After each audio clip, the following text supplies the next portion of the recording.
I know this is difficult, but we must discuss the terms of the estate, Mrs. Eldridge. There are 43 of them. The solicitor said it the way men say difficult things when they have decided the difficulty belongs to someone else. Quickly, while looking at a point slightly above her head. 43 letters, Mrs. Halford. Written in your hand, signed with your name, posted from this address over a period of 3 years. All of them addressed to a Mr. Thomas Avery of Derbyshire. We have them here because Mr. Avery presented them to this office following your husband's death, along with a request to understand, and I am quoting him directly, what he was supposed to do with them now. Eleanor Halford sat in the chair across from the solicitor's desk and did not move. Outside, London was doing what London did in February, pressing its grey self against every window, refusing to be picturesque about it. The fire in the office grate was too small. The room smelled of tallow and old ink, and the particular staleness of documents that have been handled by many anxious hands. She had written 43 letters. She had never posted a single one. What she did, in the silence that followed the solicitor's words, was this. She reached into the pocket of her morning dress. She was 3 months into black, 3 months into the strange, muffled life of a widow. And she found the small, smooth river stone she kept there. The one her younger sister had pressed into her palm at their mother's funeral 12 years ago and said, "Hold this when things are bad. It remembers water. It has been held by something patient." She closed her fingers around it. The solicitor was still talking. She let his words go past her like the weather and held the stone and breathed. 43 letters. She had written them at night, at the small writing table in the blue bedroom. The room that had been hers alone from the 2nd year of her marriage, after it became clear that proximity to each other did not improve either of them. She had written them to no one. Or rather, she had written them to the idea of someone, a person who might want to know what she actually thought, what she actually felt, what it was like to be Eleanor in a life that fit her the way a coat fits the wrong person. Serviceable, not unkind, simply not made for her. She had written about the garden in October, and the way grief sits differently in the body than fear. She had written about the book she was reading and what she believed about mercy, and whether mercy was the same thing as forgiveness, and whether it mattered.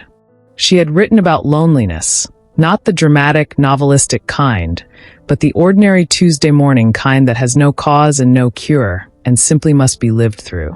She had locked the letters in the bottom of her writing table. She had never addressed them. She had never put them in envelopes.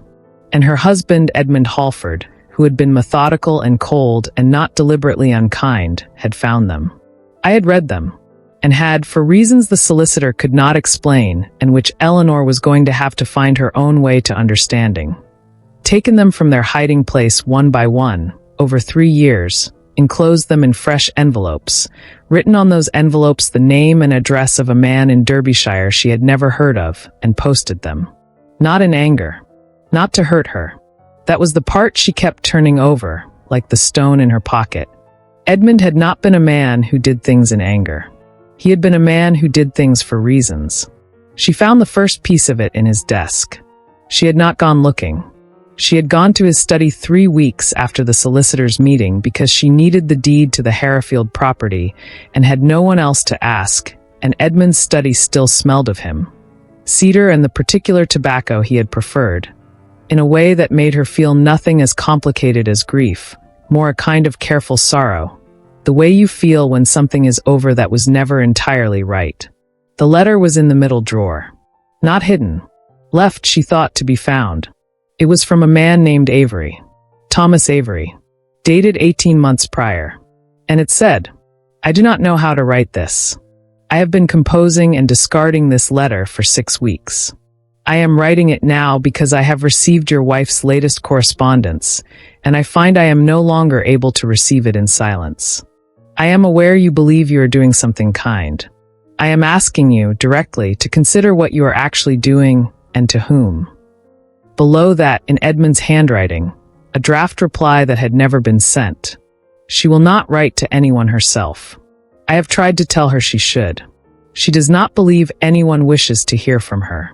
I thought if she knew someone was reading, if someone wrote back, she might begin to believe it.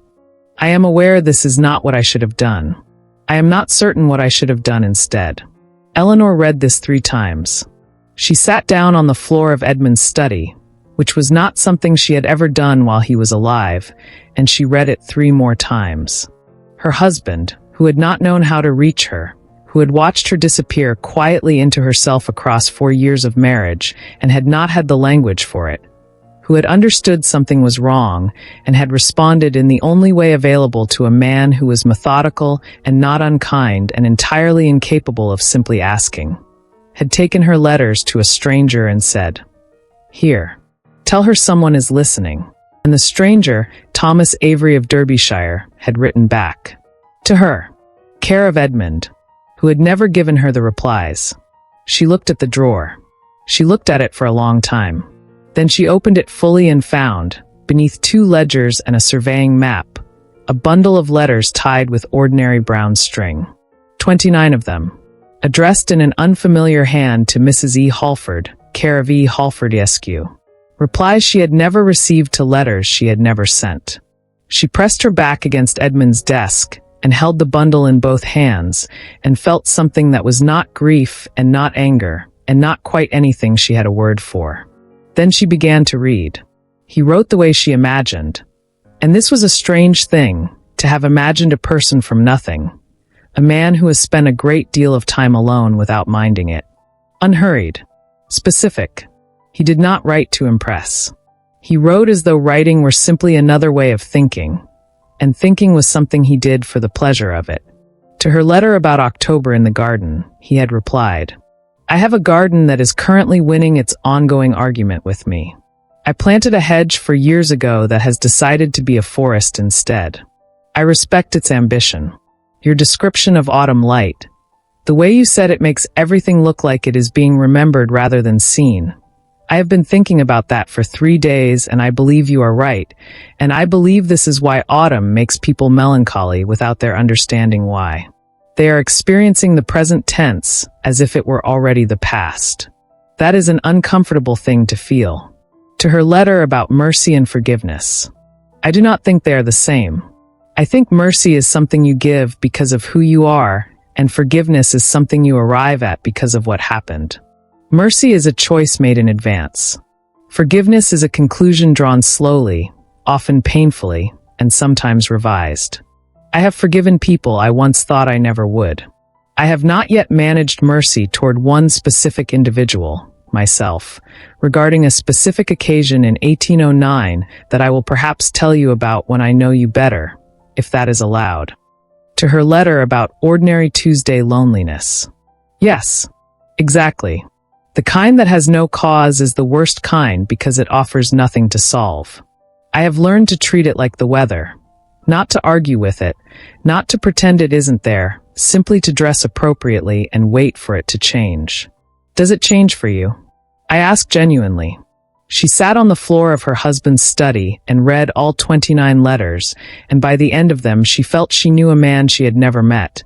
And more than that, she felt she knew herself, in the way you sometimes only know yourself when another person has listened carefully enough to reflect you back accurately.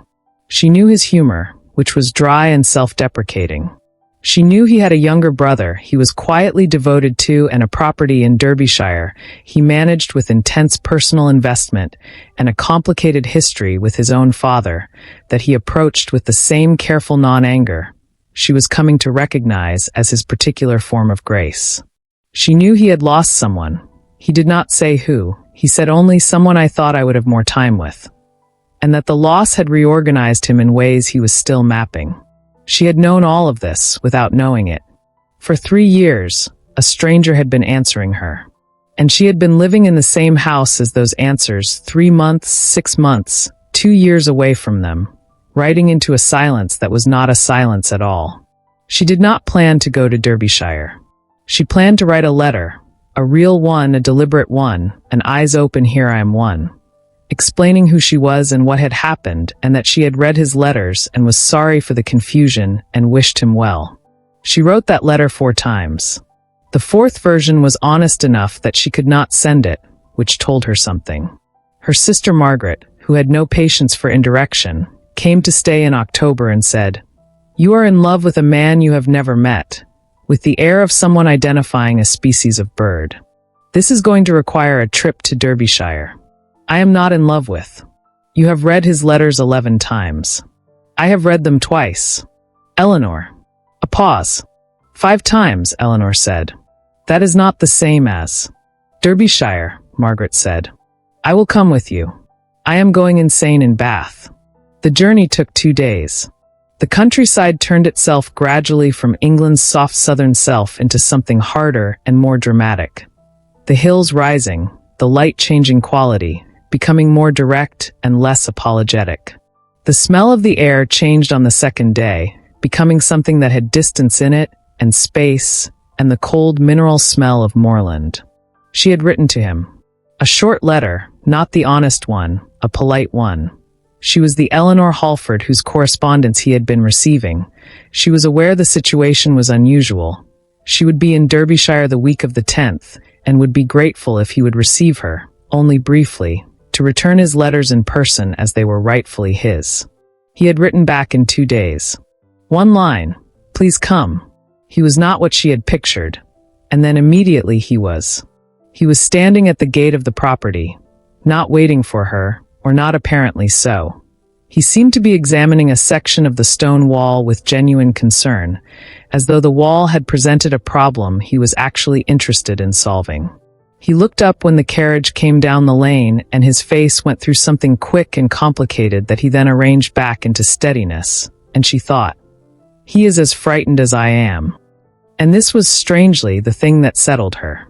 He was perhaps 35, with the look of a man who spent a great deal of time outdoors without being particularly aware of it. He was not remarkable to look at. He was extremely familiar, in a way that made no sense and completely sense simultaneously. He said, "Mrs. Halford." She said, "Mr. Avery." They looked at each other. November pressed around them, cold and direct, with that Derbyshire light that did not flatter or soften. Margaret was pretending to be interested in something in the opposite direction of the road. He said, "I want to say first, before anything else, that I know what your husband did was not what either of us would have chosen. And I know you did not write those letters to me. I want you to know that I understood the situation to be unusual. From the beginning, I understood I was reading letters not meant for me. And yet you replied," she said. "And yet I replied," he said, "because I could not read what you wrote and say nothing back. I am aware that was also a choice that was not straightforwardly right." He paused. "I have thought about it a great deal. What I wrote," she said carefully, "was true. It was not written for an audience, which means it had nothing in it that was not true. I want you to know that." He looked at her. The wall problem behind him was entirely forgotten. "I know," he said. "I know it was true. That is why," he stopped. "Started differently. Would you like to come inside? It is very cold, and I think this conversation has some way to go yet." "It does," Eleanor said. "Yes." They sat in a room that smelled of wood smoke and old books and the lingering ghost of a dog that had clearly been permitted on the furniture. And Margaret was taken off by a housekeeper with magnificent tact, and Eleanor and Thomas Avery sat across from each other in the plain practical way of 2 people who have decided to simply be honest because they are too tired for anything else. He told her that the first letter had arrived 4 years ago and had confused him entirely. He had not known Edmund Halford. He had received, out of nowhere, a letter from a woman in London describing the garden in October with such exactness that he had read it twice before noticing there was no salutation, no context, no explanation. He had written to Edmund to clarify. Edmund had replied in 2 sentences that his wife wrote letters she did not send, and he was sending them on because she deserved a reader. "And you did not think that was," Eleanor started, "profoundly strange?" "Yes. I thought it was profoundly strange." He held his teacup the way people hold things when they are not aware they are holding them. "I also thought, and I am aware this reflects on me, that whoever had written that letter about October deserved a reply. So I wrote one, and I sent it to your husband to pass on." He paused. "He did not pass it on." "No," Eleanor said. I wrote 29 replies across 3 years, he said. I received 43 letters. I will be honest with you, I began to wait for them. Each one arrived and I read it and I thought about it for days sometimes, and I replied, he stopped. Set the cup down. I became acquainted, I think, with the most honest version of a person I have ever known. And I was aware the whole time that she did not know I existed. Eleanor looked at the fire. I thought about it, he said. What it meant. Whether I should write to you directly and explain. I did not, because I did not know what it would do to your life, and it was not my life to disrupt. He paused. When your husband died and I had 29 undelivered replies in my possession, I went to the solicitor because I did not know what else to do with them. I did not want to simply keep them. They were not mine. But you did keep them, she said. For 3 years. Yes, he said simply. I did. She looked at him. The fire was making the room warm in that specific way of November fires that feels slightly miraculous. She said, the letter about Tuesday loneliness. You asked if it changes for me. He went very still. It does, she said. I should have been able to tell you at the time. I am telling you now. It changes. Not permanently and not completely, but it changes. He said after a moment. That is good to know. Your question about 1809, she said. What happened? You remember that. I remember all of it, she said. You said you would tell me when you knew me better. I think, given the circumstances, you probably know me better than anyone does. I think that is probably also true in reverse. He was quiet for a long time. The kind of quiet that is not empty. In 1809, he said, I made a decision that I believed was pragmatic and that turned out to be cowardly, and someone I should have protected was hurt by it. I have not entirely forgiven myself. She thought about what he had written to her who had not known she was being answered, about forgiveness being a conclusion drawn slowly and sometimes revised. You told me once, she said, that forgiveness has arrived because of what happened, that it takes time. That you have forgiven people you once thought you never would. He looked at her. There was something in his face that was not small. I may have given myself better advice, he said quietly, than I have been able to take. Yes, she said. I think that is what you did. They did not resolve it that day, or in one visit, or quickly. It would not have been true to either of them to do it quickly. She wrote him a letter from the inn in the village that evening. A real one. Her own hand, her own envelope, her own decision to send it. She wrote, I have been thinking about what it means that you replied to letters you knew were not meant for you. Think it means you are someone who cannot receive another person's honesty and respond with silence. I think that is not a flaw. I think it is, in fact, the thing. He replied the next morning, brought to the inn by his own hand, which Margaret received at the door with an expression of great satisfaction. I have been thinking about what it means that you came to Derbyshire. I think it means you are someone who, when she finds out she has been heard, needs to know by whom. I think that is also not a flaw. I think that is also the thing. Margaret read both letters over Eleanor's shoulder without apology and said, Right. We are staying another week. And Eleanor said, We cannot possibly. And Margaret said, We are staying another week, Eleanor. And they stayed another week. 1 year later. The garden was his and hers now, which meant the hedge was still winning its argument, and Eleanor had made her position clear by planting sweet peas along the south wall in deliberate defiance of the hedge's ambitions. The sweet peas were thriving. She felt this was a meaningful outcome. She was at the writing table, her table now, in the room that caught the morning light, with the stone from her pocket sitting beside the inkwell where she could see it. She was writing a letter to her sister in Bath. It was a Tuesday. She wrote about the garden and the quality of the light in October, and whether mercy and forgiveness were the same thing.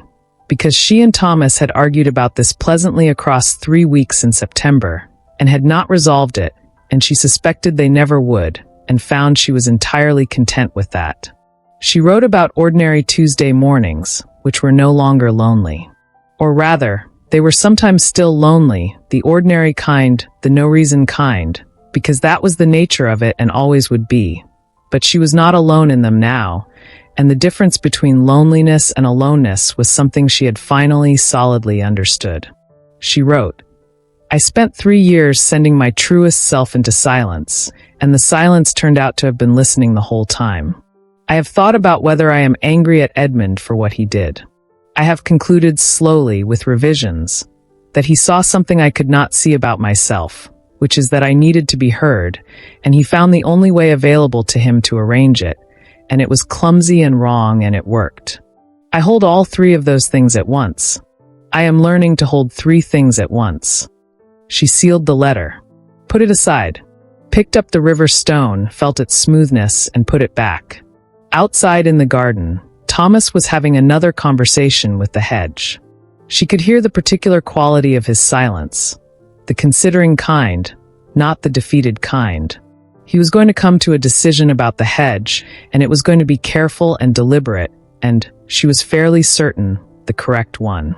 She had been told once, by a man who did not know her, that she was a little too eager to write letters no one would read. She picked up her pen and began another one. That moment on the floor of Edmund's study, the letters in her lap, the replies she never received, the 29 answers to 49 questions she never meant to ask anyone. That is the one that doesn't leave you. Because it is not a dramatic betrayal. It is something stranger and sadder and more human than that. A man who did not know how to reach his wife, and reached her wrong, and reached her anyway. If this story stayed with you, subscribe. There are more of these. Stories where the emotional truth is the whole point, and the romance earns every word. One question for you. If you found out that someone had been secretly arranging for your most private thoughts to be heard, and it worked, and it led you to genuine love, would you call it a betrayal? Or something else entirely? I want your honest answer.